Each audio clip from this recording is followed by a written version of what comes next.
Experience different with Aneswa Works. Scars of Karma. I was finishing up my chores in the kitchen when I heard what sounded like an engine outside. This was Somanya, and my grandfather's house was way up in the mountains. A motorbike up there was like a polar bear in the Sahara. You can imagine my surprise when I heard my name being called outside. I recognized the voice instantly as that of my Uncle Joe, and so I peered outside. That was when I realized he was the rider of the bike I'd heard. He had a black one in his hands, and he pushed it towards the stairs in the back of the house with the largest grin I had ever seen. Don't get me wrong, I was excited too, and I quickly got to the questions. "Where did you get that?" I asked. "From a friend," he panted. "He said I could use it if I filled the tank. You wanna take a ride?"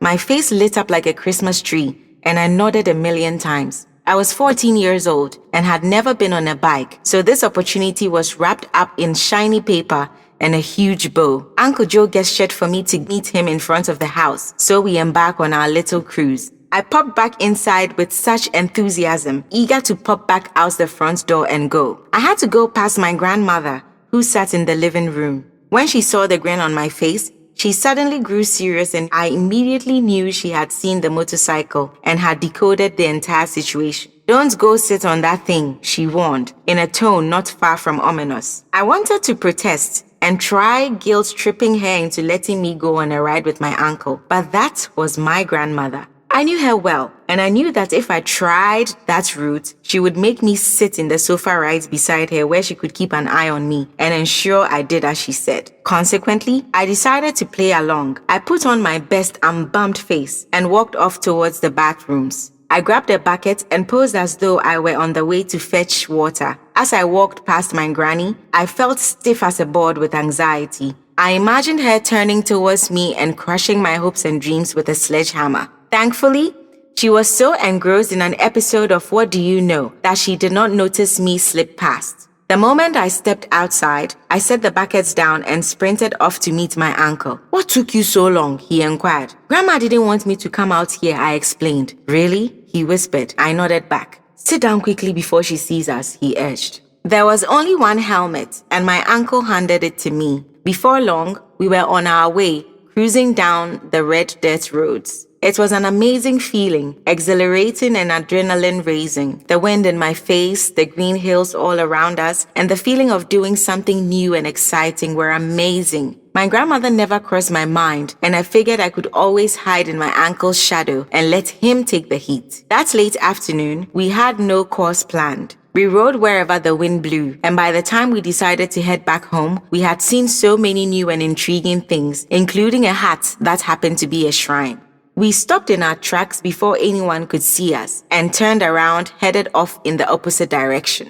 The last task we had to complete was filling the tank on the motorcycle, and then we could head back home. At that point, we were on one of the untarred feeder roads and had to maneuver our way onto the main road where the filling station was. Just meters away from the main road, we rode into a large amount of sand and found ourselves locked off the motorcycle. We quickly regained our footing, and my uncle was able to catch the bike and stand it upright. He and I made a joke about how God was scolding us for skipping church that day, and it was with laughter that we got back on and headed towards the main road. Just a couple of 100 meters away from the main road, my Uncle Joe and I noticed the bicycle headed in the opposite direction, but right on our side of the road. The bicycle and we were some distance apart, but that distance between us was growing shorter by the second. He paddled and we revved on. It was a battle of the cycles. I don't know how to describe the cyclist except that he seemed to be in a daze. He rode on the wrong side of the road, but with such authority and glassy eyes. He seemed like he was in a trance, and his eyes were fixed on us, but he kept cycling towards us as though we were invisible. Believe it or not, the cyclist came so close to us that my uncle knew he had to swerve in order to avoid ramming into the cyclist. The moment he made that motion, everything went left. Apparently, the road had just been redone and had several loose bits of asphalt laying on the surface, and so when he swerved, the rocks messed with the traction of the road and slipped our tires.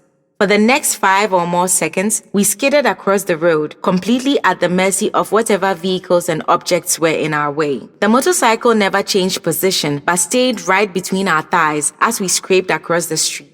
First on one side, then the other, we were tossed across the road like ragdolls, and I could hear the sound of my helmet chaffing the asphalt and bits of rock bouncing off my helmet. All I remember is praying with my eyes shut for it to stop. I just wanted the motion to end so I could see for myself what state I was in and that of my uncle as well. Finally, my prayer was answered and we came to a stop mere inches away from a large gutter. I got to my feet as the good people around us who had seen it all came rushing towards us in a bid to help. I took off the helmet and found the right side completely scratched.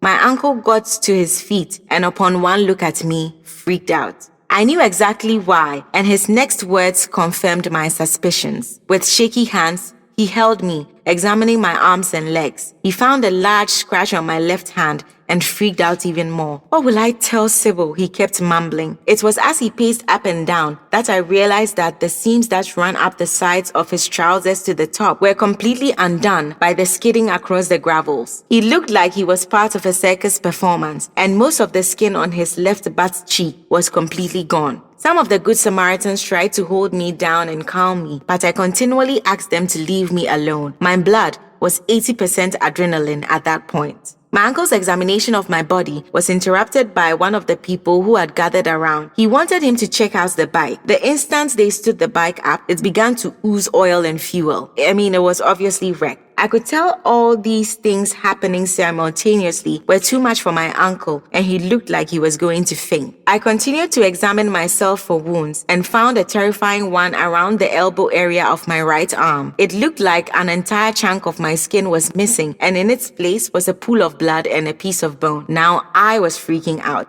"Uncle Joe," I shrieked, "look!" My uncle immediately ran up to me, and when he saw the wound, he dug in his circus trousers and pulled out a handkerchief with which he proceeded to cover the wound. His hands were shaking terribly and he did not look good. He fell to the ground and almost shut his eyes, but not before one onlooker smacked him across the face. His eyes jolted open and he stood up. The smacker lived across the street and he offered for us to come over and wash off before we go to hospital. Although we were brutally scraped and bruised, neither my uncle nor I were severely injured, and so we decided to honor the invitation. All this happened in under 5 minutes. As we walked over to the house, the crowd began to disperse, and it was just then I saw the cyclist. He looked like an old man trapped in the body of a teenager. He wouldn't answer any questions and just sat there. Not a sorry, not what happened, just silence. The smacker told us the boy was poor and would not, in 1,000 years, come up with enough money to pay for our bills. We knew then that it was our own fight. At the smacker's house, his wife brought us water, and after a drink, we calmed down. My uncle, however, almost slipped off into unconsciousness, but the smacker was right there with a swift response. After a while, we decided to go to the hospital. Coincidentally, we were close to the biggest one in our town, and so decided to walk there. My grandma was in the kitchen cleaning dishes when we walked in. Her back was turned to us as she faced the sink and did not turn around. I said hello with no sign of hurt or fatigue in my voice, but the old woman knew exactly what had happened. "Where are you hurt?" she asked, still not turned around. That freaked me out and generated a million questions in my head. Was she psychic or possibly a time traveler? Who knows? Maybe she was Wonder Woman and had used her lasso of truth on the motorbike. It was the circus performer and his little niece on the chopping block. As we sat and talked with my grandma, she gave us a proper scolding. When my uncle and I were alone, we would make jokes about the occurrence, his trousers, and the cyclist. We knew how lucky we were to be alive, and I was grateful the accident did not happen on the main road. We also knew God had been watching over us because we could have at any time slid into the gutter and broken bones, but by grace, we were able to walk to the hospital by ourselves. Don't you agree we were lucky?